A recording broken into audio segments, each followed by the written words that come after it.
un jour de gloire, Ouais. jour de joie, jour de victoire, On est de la femme. journée de la femme, journée de Pâques. Ok, d'accord. Ok, alors en ce jour de Pâques, est-ce que nous allons fêter les lapins, les cloches et les chocolats? Bien sûr que non. Mais le grand vainqueur de la mort. Qui est le grand vainqueur de la mort? Ben, c'est Jésus-Christ, le ressuscité, le vivant. Tout d'abord, si on veut fêter Pâques, c'est vrai que les personnes m'ont dit hier joyeuse Pâques. Je me suis dit, mais ça représente quoi eux pour les gens du monde, joyeuse Pâques? Et ça m'a fait réfléchir parce que pour nous, qu'est-ce que ça veut dire joyeuse Pâques? Quand on souhaite à quelqu'un joyeuse Pâques, dans mon cœur, c'est comme je lui dirais, il faut que tu connaisses le Seigneur Jésus-Christ qui est vivant. Parce que sinon, la Pâques, ça n'a pas de sens. Donc, tout d'abord, il nous faut connaître la puissance de sa résurrection. Et connaître la puissance de sa résurrection, c'est connaître la puissance de vie. Parce que Jésus est le chemin, la vérité et la vie. Et pour cela, il nous faut souvent une révélation. Parce que si on n'a pas la révélation de qui est vraiment Jésus et de l'œuvre qu'il a accomplie, on ne peut pas savoir ce que c'est que vraiment la vraie vie. Alors on va prendre Romains 8, verset 11. Ce matin, je parle à des chrétiens.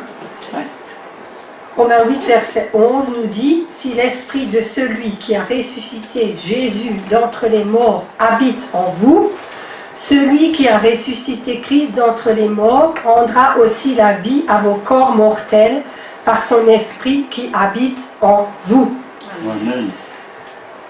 Donc, en tant que chrétiens, nous adorons celui qui a connu la mort, mais qui vit maintenant et qui vit à jamais. Est-ce que ce matin, vous avez été émerveillés par la puissance qui a été déployée à la résurrection? Parce qu'aujourd'hui, c'est un anniversaire, en fait, la résurrection de Jésus. Et cette puissance, c'est vraiment la victoire de l'amour pour chacun de nous, mais c'est la victoire aussi sur la mort et le péché. Et qu'est-ce que ça nous apporte, la résurrection de Christ? La résurrection de Christ, ça nous apporte l'espérance. Et ça, cette espérance, ça nous rend différents de toutes les autres religions, entre parenthèses, parce que Mahomet est mort, Bouddha est mort. À ce que je sache, ils ne sont pas ressuscités. Le seul qui est ressuscité, c'est Jésus-Christ. Et nous sommes des vainqueurs que si nous connaissons la puissance de sa résurrection. Jésus-Christ a ressuscité ma vie. Qu'est-ce qu'il m'a donné? Il m'a donné un avenir et une espérance. Il m'a donné une vie nouvelle. Il m'a aussi donné la capacité d'aimer les autres. Parce que si on n'a pas reçu, on ne peut pas donner. Et je sais aussi qui je suis en lui. Et qu'est-ce qui a ressuscité ma vie? C'est surtout son amour qui m'a manifesté.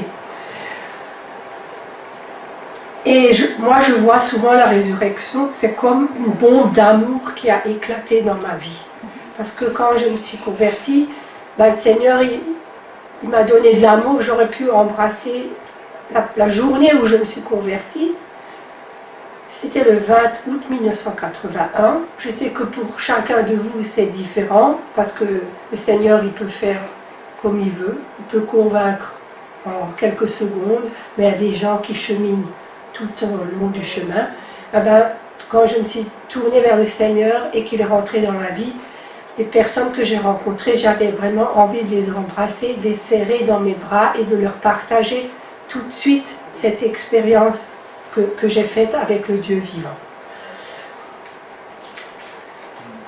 Et donc, si nous devenons vainqueurs, on devient que des vainqueurs dans la mesure où nous acceptons de mourir à notre ancienne vie de péché. Et c'est là que nous expérimentons la puissance de la résurrection dans nos vies. Et que nous devenons des vainqueurs. Parce qu'il y a marqué dans Romains 8, au verset 9, « L'Esprit qui ressuscita Christ vit en nous ». Et maintenant, on va lire Romains 8, du verset 9 à 11.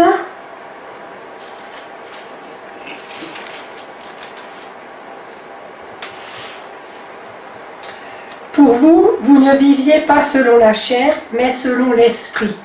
Si du moins l'Esprit de Dieu habite en vous. Si quelqu'un n'a pas l'Esprit de Christ et ne lui appartient pas, et si Christ est en vous, le corps, il est vrai, est mort à cause du péché, mais l'Esprit est vie à cause de la justice. Et si l'Esprit de celui qui a ressuscité Jésus d'entre les morts habite en vous, celui qui a ressuscité Christ d'entre les morts rendra aussi la vie à vos corps mortels par son Esprit qui habite en vous. C'est vrai qu'on a beaucoup parlé ce matin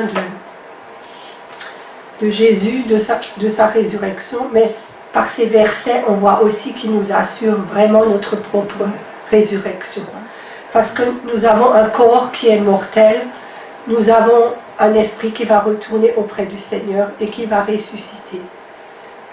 Et je trouve ça formidable, et aussi le fait de savoir ça, ça nous enlève aussi la peur de la mort. Jean 5, versets 21 et 22. Car comme le Père ressuscite les morts et donne la vie, ainsi le Fils donne la vie à qui il veut. Vous avez donc reçu le Fils Jésus, l'Esprit Saint qui est agissant en vous, fait de vous des vainqueurs. Et à Colossiens 2, verset 13, qui dit aussi « Et vous qui étiez morts à cause de vos fautes, Dieu vous a donné la vie avec le Christ. » Après, on va prendre 1 Jean 4, 4. « Vous, petits enfants, vous êtes de Dieu, et vous les avez vaincus, parce que celui qui est en vous est plus grand que celui qui est dans le monde. » Je vous demande une question, c'est qui vit en vous? Jésus. Donc Jésus est plus grand que celui qui est dans le monde. Celui qui est dans le monde, c'est l'ennemi de nos âmes.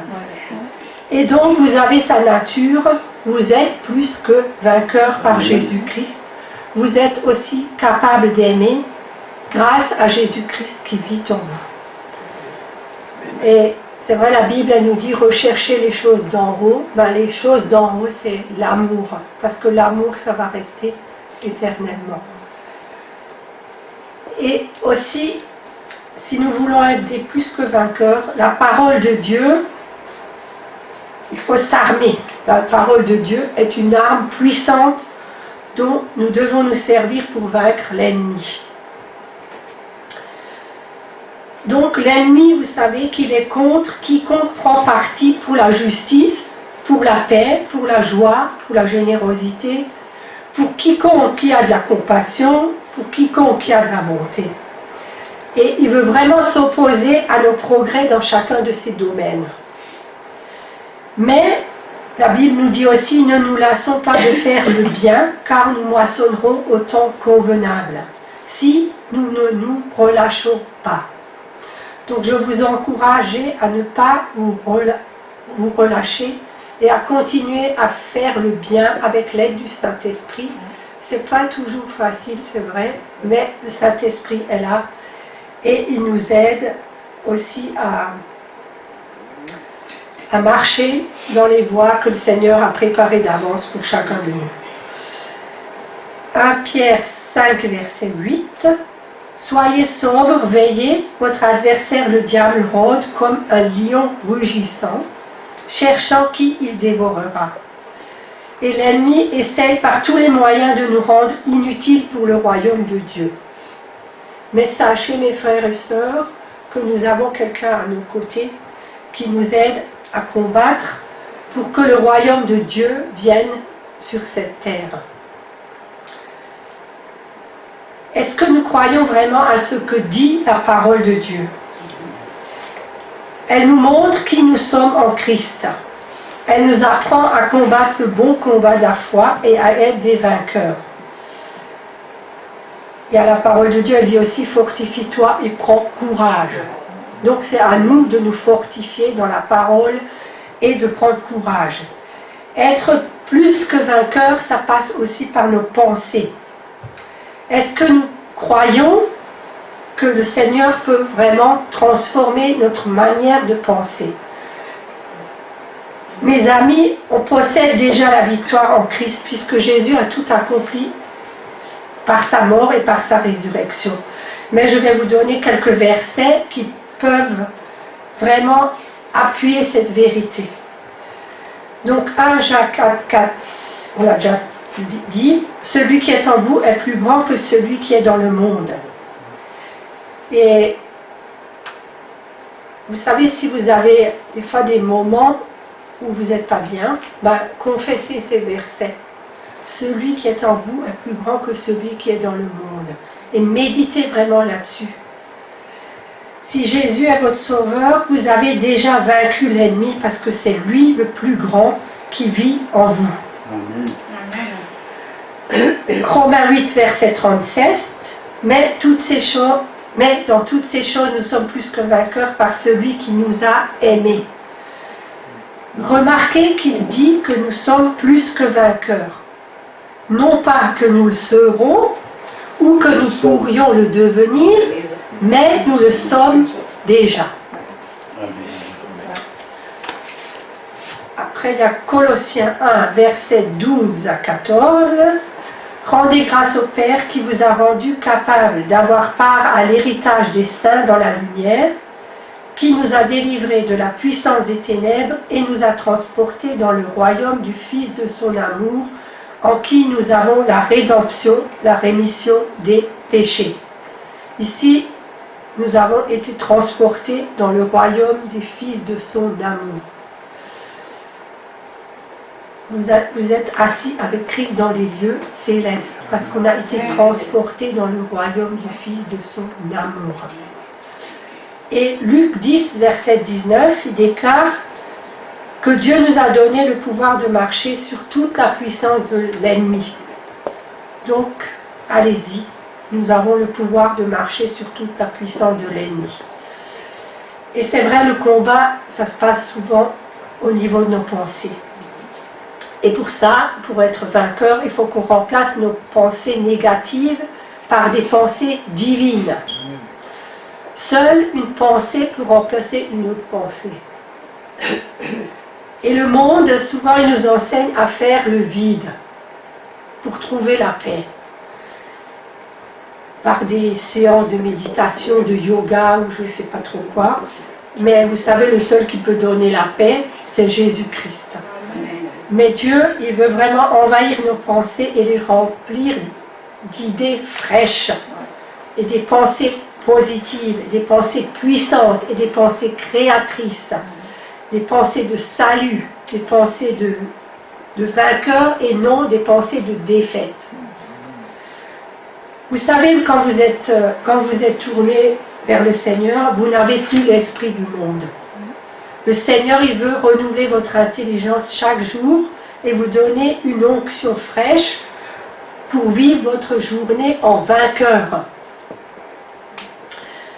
Mais pour ça, il faut utiliser la vérité de la parole de Dieu qui peut, elle seule, remplacer les mensonges que l'ennemi met dans vos pensées et qui souvent vous garde prisonnier parce que vous raisonnez de travers.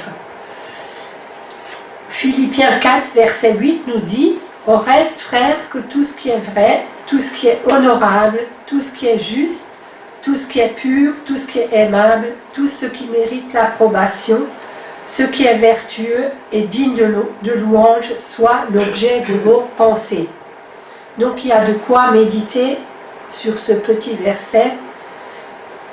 Tout ce qui est vrai, honorable, ce qui est juste, tout ce qui est pur, tout ce qui est aimable, tout ce qui mérite l'approbation, tout ce qui est vertueux, digne de louange, soit l'objet de vos pensées.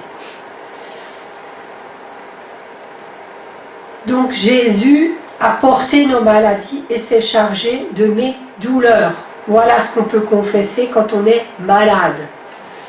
Et on en a bien besoin. Le châtiment pour nos péchés est tombé sur lui. Ésaïe 53, le verset 4. Cependant, ce sont nos souffrances qu'il a portées, c'est de nos douleurs qu'il s'est chargé, et nous l'avons considéré comme puni, frappé de Dieu et humilié. Mais il était blessé pour nos péchés, brisé pour nos iniquités. Le châtiment qui nous donne la paix est tombé sur lui. Et j'ai parlé avec Agnès cette semaine et elle m'a dit qu'elle a beaucoup confessé le psaume 91 qui dit « Car c'est lui qui te délivre du filet de l'oiseleur, de la peste de ses ravages, il te couvrira de ses plumes et tu trouveras un refuge sous ses ailes. » Il y a aussi marqué « La guérison est sous ses ailes ». Et c'est le verset qu'elle a confessé et ça m'a encouragée parce que la guérison est sous ses ailes. Sa fidélité est un bouclier et une cuirasse. Dieu est fidèle, même si nous, on n'est pas fidèles. Tu ne craindras ni les terreurs de la nuit, ni la flèche qui vole le jour, ni la peste qui marche dans les ténèbres, ni la contagion, etc., etc. Un vainqueur, c'est quelqu'un qui fait de Jésus, de son pardon et de son amour le centre aussi de son existence. Donc si vous changez ce que vous croyez, vous pouvez changer de vie. Et c'est vrai, si moi je n'avais pas changé ma façon de croire, ben ma vie n'aurait pas été changée. En tant que vainqueurs, nous devons aligner nos pensées sur la parole de Dieu. Donc combien de personnes se disent, même autant que chrétiens, qu'elles ne sont pas dignes. Mais Dieu nous a rendus dignes, qu'elles sont rien. Mais le Seigneur n'a pas donné sa vie pour des riens. On a de la valeur aux yeux de Dieu, parce que Dieu nous a tant aimés qu'il a donné son Fils unique, pour que quiconque croit, et on peut mettre notre nom, voilà, soit sauvé. Et combien de personnes, elles disent des fois, elles sentent qu'elles vont tomber malades. Moi, je le disais moi aussi, qu'elles vont attraper la grippe. Et Paul me disait, mais pourquoi tu attrapes la grippe? Ne l'attrapez pas. Refusez-la au nom de Jésus. Donc, il y a des gens qui confessent aussi et qui s'approprient leur maladie, qui disent « mon cancer ». Ne dites pas « mon cancer », c'est pas mon cancer, c'est l'ennemi qui vous a envoyé la maladie, parce que par les meurtrissures de Jésus, nous sommes guéris, et Jésus est la guérison. Il est mort pour nos péchés, la parole de Dieu dit, mais il est aussi mort pour nos maladies. Et ça, vraiment, le Seigneur, dans ma tête, il a vraiment dû faire un travail, et ça a vraiment dû vraiment tourner mes pensées dans la bonne direction. Et ne parlons pas aussi des superstitions. Alors pendant les vacances, il y a un truc drôle. On a visité une grande bijouterie en Turquie. Et puis la dame, elle m'a carrément accaparée. Et bien sûr, moi qui travaille dans une bijouterie, je n'allais pas acheter des bijouteries. Elle m'a dit, oui, mais vous savez, des bijoux, pardon. Et elle m'a dit, vous savez, les pierres, ça a une puissance et tout ça.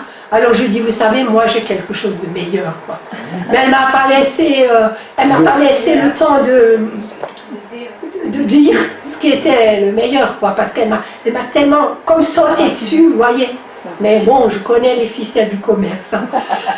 Mais on ne doit pas croire à des sornettes pareilles que les pierres ont de la puissance. Moi, je crois que c'est que Jésus qui a de la puissance. Et aussi, ça m'a fait réfléchir parce que, oui, elle m'a dit comme ça. Mais vous savez, il faut y croire. Je me suis dit, moi, je crois en quoi je veux. Et en même temps, j'ai réalisé que personne ne pouvait m'enlever ma foi en Jésus-Christ. Personne peut me séparer de l'amour de Dieu manifesté pour moi. Il y a aussi un truc, alors, quand j'étais petite, on me disait que le vendredi saint, il ne fallait pas manger de la viande, parce que sinon tu étais maudit. Alors, même dans ma petite enfance, je réfléchissais déjà à des questions comme ça. Je me dis, mais alors les Africains qui n'ont rien à manger, s'ils trouvent de la viande sur leur chemin ce jour-là, s'ils la mangent, ils vont mourir ou Dieu va les... Vous voyez, c'est toutes des superstitions qu'on... Moi, je crois que c'est de la superstition de croire en ces choses-là. Il y a aussi des chrétiens qui disent des fois de vivre leur foi tout seul. Mais non, la foi, on ne peut pas la vivre tout seul.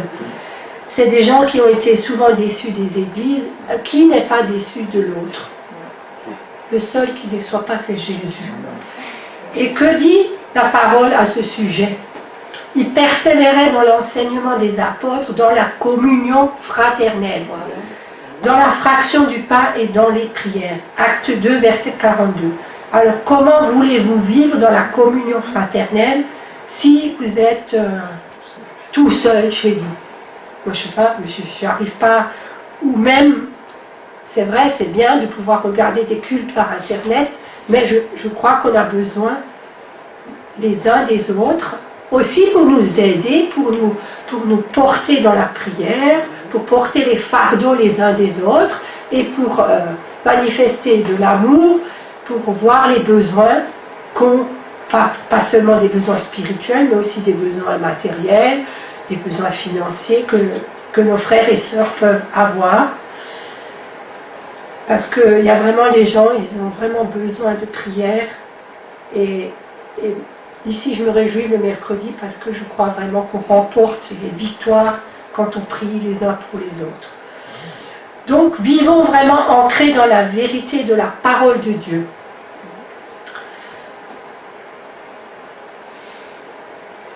Mais, pour découvrir aussi les bonnes croyances, c'est à vous de les trouver à la source. Et c'est Jésus la source, c'est la parole de Dieu, c'est méditer la parole de Dieu. Parce que dans Jacques 1,25, il est dit, mais celui qui aura plongé les regards dans la loi parfaite, la loi de la liberté, et qui aura persévéré, n'étant pas un auditeur oublieux, mais se mettant à l'œuvre, celui-là sera ce que nous sommes, ne sont pas en effet ceux qui écoutent la loi et qui sont justes devant Dieu, mais ce sont eux qui la mettent en pratique, qui seront justifiés. Donc, mettons la parole de Dieu en pratique. Donc, je vais oublier de vous dire que le titre de mon message, c'était « Es-tu un vainqueur ?» Amen. Un vainqueur. Est-ce qu'il vit? Un vainqueur, c'est quelqu'un qui vit pour Christ. Un vainqueur, c'est quelqu'un qui vit selon l'esprit et non selon la chair. Un vainqueur, c'est quelqu'un qui aime Jésus d'un amour sincère. Un vainqueur, c'est quelqu'un qui exprime Jésus dans sa vie de tous les jours. Parce que votre foi, vous ne la vivez pas seulement le dimanche ou le jour de Pâques, mais vous la vivez tous les jours. Un vainqueur, c'est quelqu'un aussi qui aime son prochain. Et puis je vous laisse méditer parce que je pense que vous pouvez encore trouver une très grande liste ce qu'est qu'un vainqueur. Et en conclusion, j'aimerais vous lire une merveilleuse promesse pour nous qui se trouve dans Apocalypse 17, le verset 14. Ils combattront contre l'agneau et l'agneau les vaincra parce qu'il est le Seigneur des seigneurs et le Roi des rois, et les a appelés, donc il s'agit de nous, les élus et les fidèles qui sont avec lui, les vaincront. Donc, à vous tous les vainqueurs, continuons à faire la volonté de Dieu, notre Père, avec joie. Car le Seigneur Jésus-Christ est notre victoire. Voilà. Amen. Amen. Joyeuse Pâques à tout le monde. Amen. Amen. Amen. Gloire à Dieu.